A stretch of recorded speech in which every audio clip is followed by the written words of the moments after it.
Hello' everyone, মই বিদিচুনাই মোৰ প্ৰথমটো মিনি ব্লগলৈ সকলোকে স্বাগতম জনাইছোঁ। আজি পবিত্ৰ ভাদ মাহ উপলক্ষে আমি ওলাইছোঁ ঢেকীয়াখোৱা বৰনামঘৰলৈ বুলি।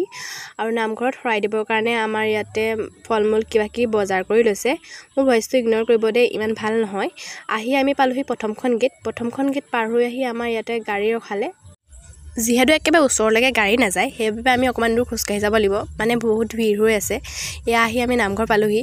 দেখিছেনে কিমান মানুহ আজি নামঘৰত, মানে ভাদ মাহত যে বহুত মানুহ। এয়া আকৌ মোৰ ভণ্টি দেই। সোমাই আহি আমি চাকি ধূপ জ্বলাই ল'লোঁ, আৰু চাকি ধূপ জ্বলাবলৈ মানে ৰৈ থাকিবলগীয়া হৈছে, বহুত মানুহ যে। এয়া আমি চাকি ধূপ জ্বলাই মেলি ইয়াতে নাম শুনিলোঁহি। নাম শুনি ইয়াতে সেৱা ভাগো ল'লোঁ, মানে বহি নাম শুনিব পৰা নাই, ইমান মানুহ বহিবলৈ জেগাই নাই। আৰু ইয়াত আমি চাহ একাপ খাই ল'লোঁ। চাহ একাপ খাই মেলি আমি ইয়াত জেগাবোৰ চাব ওলালোঁ। ইয়াত দেখিছেনে পুখুৰী, এই পুখুৰী ভাগতে কাছৰ মাছ সকলো আছে। তাৰপিছত আমি প্ৰসাদ আনিবৰ কাৰণে লাইন পাতিলোঁ। দেখিছেনে কিমান দীঘলীয়া লাইন। এই লাইনটো পাৰ হৈ মানে মই প্ৰসাদ আনিব পাৰিম বুলি ভবা নাছিলোঁ, কিন্তু ফাইনেলি মই প্ৰসাদ পালোঁ। তাৰপিছত মই প্ৰসাদ কেইটামান খালোঁ। খাই মেলি বোলে ভাত দিছে, ভাত খাবলৈ গ'লোঁ। মানে বহুত ৰাতি হ'ল ন, 12টা বাজিলে ভোক লাগিছে আৰু। ভাত খালোঁ, ভাত খাই মেলি এতিয়া ঘৰলৈ বুলি ওলালোঁ। আজিলৈ বাই বাই।